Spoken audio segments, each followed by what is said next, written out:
Hello everyone. आज के lecture में हम बात करने वाले हैं पास्ट इंडेफिनिट के बारे में। उर्दू में हम जिसे फ़ेल माजी मुतलक कहते हैं। अगर हम इसकी उर्दू में पहचान की बात करते हैं, अगर फ़िक्रात के आखिर में आ रहा हो छोटी ये, बड़ी ये, अलीफ या फिर था थे थी आ रहा हो तो ऐसे फ़िक्रात पास्ट इंडेफिनिट के होंगे। जैसा कि अली ने सेब खाया, मैं कल स्कूल नहीं गया था, क्या तुमने खत लिखा था, क्या उन्होंने कार नहीं खरीदी थी। इन सभी फ़िक्रात के आखिर में आप दे सकते हैं खाया, यानी कि आखिर में क्या आ रहा है, अलीफ। यहाँ पर था आ रहा है, था और थी।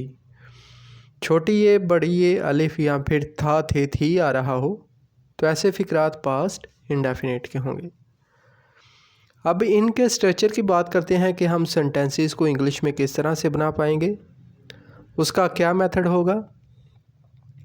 सिंपल सेंटेंस में क्या होगा, सबसे पहले सब्जेक्ट आएगा, उसके बाद मेन वर्ब की सेकंड फॉर्म यूज़ होगी और लास्ट पर हमारे पास ऑब्जेक्टिव पार्ट आ जाएगा। इस स्ट्रक्चर को हम एग्जांपल के साथ डिस्कस करेंगे, फिर आसानी के साथ आपको समझ आ जाएगी। नेगेटिव जिसमें नहीं का जिक्र होता है, उसमें क्या होगा, पहले हम सब्जेक्ट का यूज़ करेंगे, उसके बाद डिड नॉट, वर्ब की फर्स्ट फॉर्म और लास्ट पर objective part. Negative, interrogative, interrogative plus negative में हम हेल्पिंग वर्ब क्या यूज़ करेंगे, डिड। उसके बाद हमने इंटेरोगेटिव यानी कि सवालिया फ़िक्रात को बनाना है, उसमें क्या होगा, हेल्पिंग वर्ब पहले आ जाएगा, डिड, उसके बाद सब्जेक्ट, वर्ब की फर्स्ट फॉर्म और लास्ट पर ऑब्जेक्टिव पार्ट।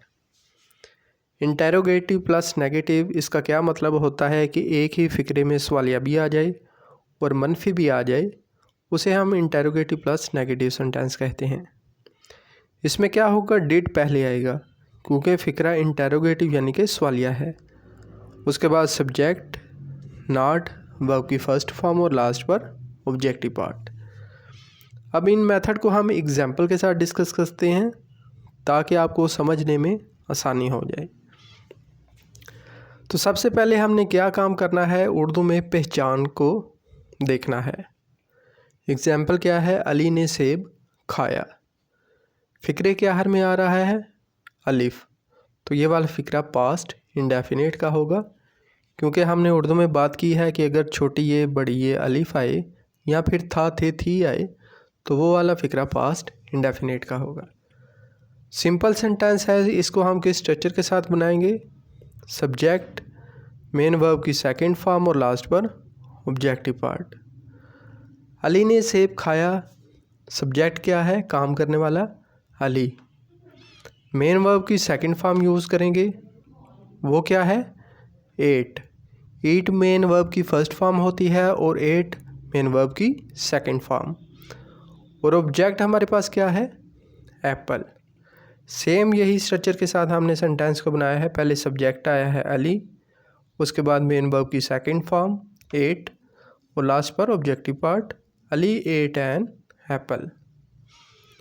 सेकंड एग्जांपल है, मैं कल स्कूल नहीं गया था। नेगेटिव सेंटेंस है, नहीं का जिक्र आया है और फ़िक्रे के आखिर में था आया है, तो ये वाला फ़िक्रा पास्ट इंडेफिनिट का नेगेटिव सेंटेंस होगा। इसको हम इस स्ट्रक्चर के साथ सॉल्व करेंगे, पहले सब्जेक्ट, डिड नॉट, वर्ब की फर्स्ट फॉर्म और लास्ट पर ऑब्जेक्टिव पार्ट। मैं कल स्कूल नहीं गया था, पहले सब्जेक्ट आया है आई, उसके बाद डिड नॉट, उसके बाद मेन वर्ब की फर्स्ट फॉर्म कौन सी है, गो, और लास्ट पर हमारे पास ऑब्जेक्टिव पार्ट आ गया है। सेंटेंस क्या हो गया, I did not go to school yesterday. क्या तुमने हाथ लिखा था, ये फ़िक्रा है इंटेरोगेटिव जिसे हम सवालिया फ़िक्रा कहते हैं।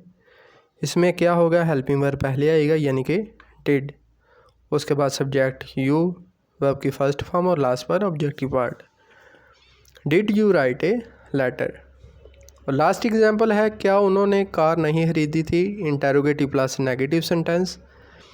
इसमें हेल्पिंग वर्ब पहले आएगा डिड क्योंकि फ़िक्रा इंटेरोगेटिव है, उसके बाद subject they, not, main verb की फर्स्ट फॉर्म बाय और लास्ट पर ऑब्जेक्टिव पार्ट।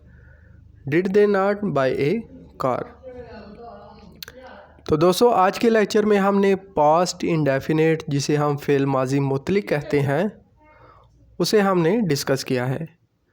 इसमें हमने उर्दू में पहचान को बताया है कि उर्दू में क्या पहचान होगी, किस मेथड के साथ हम सेंटेंस को बना पाएंगे, negative, interrogative, interrogative plus negative sentences का हमने मेथड डिस्कस किया है। और इन मेथड को समझने के लिए हमने चंद एग्जांपल को डिस्कस किया है। तो उम्मीद है कि आज के लेक्चर से आपका पास्ट इंडेफिनिट का टॉपिक क्लियर हो गया होगा। अगर इसके बावजूद कोई कंसेप्ट समझ ना आया हो, कमेंट बॉक्स में लाजमी कमेंट करें। मैं कोशिश करूँगा कि आपके सभी डाउट्स को क्लियर किया जाए। तो मिलते हैं अगली वीडियो में, तब तक के लिए अपना बहुत सारा ख्याल रखिएगा। अल्लाह हाफिज़।